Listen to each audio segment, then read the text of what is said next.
Good evening guys. Welcome back to my channel. My name is Failaw Busumutari. How are you all? All of you okay? Thank you very much. So maybe fine. Okay. So today दिनै जाय आं नोंथांमोननि सिगाङाव गोदान मोनसे topic लानानै फैलायबाय लोगो नोंथांमोन। दिनैनि जे टपिकआ स्पाइडारमेन अफ लाइफ स्टोरी मासे बिमानि जिउनि स्टोरी सुंद'यै आं नोंथांमोननि सिगाङाव फोरमायनो सानदों। So भिडिअखौ स्क्रिप्ट खालामालासिनो दानालासिनो बिगिनिं टु एन्डिं जागायनायनिफ्राय जोबजासिम नायलांगोन होननानै आं आसा खालामनाय लोगो नोंथांमोन। आरो नोंथाङा जुदि आंनि चेनेलाव दिनैसो गोदानबा भिडिअखौ नायनानै अन्नानै साबस्क्राइब खालामदो आरो लाइक खालामदो आरो कमेन्ट खालामदो आरो हागौमानि शेयार खालामनानै होदोलाय लोगो नोंथांमोन आरो नटिफिकेसन बेलखौबो थुनानै लादो लोगो नोंथांमोन। आरो दिनैसो नोंथाङा जुदि आंनि चेनेलाव गोदानबा सिङाव थांनानै फल' खालामहै लोगो नोंथांमोन। अके दानिया फैदो गुबै आयदायाव। सानसेखालि माने बिमाया गावनि मोनसे बोथिसे आदारखौ ओरैबायदि माने खाराव माराव माने नागिरदोंमोन जाहैदों। नागिरबायबाबो माने मोनजायाखैमोन, माने ओरैबायदि रसा नांदोंमोन जाहैदों लोगोफोर।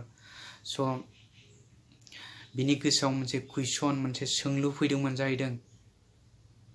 आं बे बुहुमाव माब्रैबा थांनानै थानो हाबावगोन बा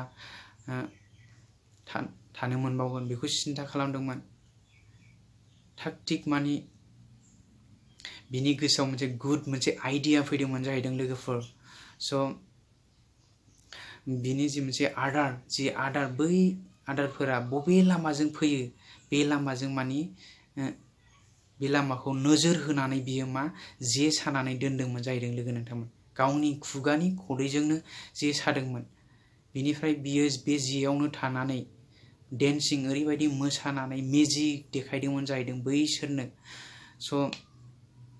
बैसोरो माने आदारफोरा माने बेखौ नुनानै बा गोमोहाबदोंमोन जाहैदों, नायगोमोहाबदोंमन जाहैदों बेखौ, बिनि मोसानाय मेजिक देखायनायखौ।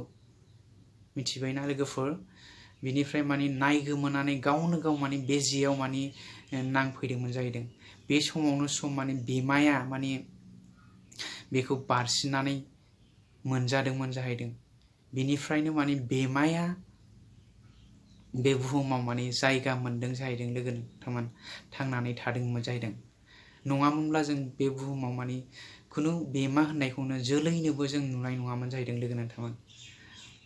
बिनिखायनो माने बिमानि जि मोनसे आइडिय'लजि, स्पिरिट ओरैबायदि माब्लाबानो माने टेक्न'लजियावबो जायगा मोनदों आरो जायगाखौ आवग्रिनानै लानो हादों जाहैदों लोगो नोंथांमोन। लोगोफोर, बे टपिकआ गुबैयै नोंथांमोननि थाखाय जादों ना जायाखै, जादोंबा जादों, जायाखैबा जायाखै, आंनि कमेन्ट बक्सआव फोरमायहरदो लोगो नोंथांमोन। बिदिनो आं नोंथांमोननि सिगाङाव गोदान टपिक लानानै फैबाय थागोन लोगो नोंथांमोन। Thanks four वाचिं। बाय बाय लोगोफोर, खुलुमबाय।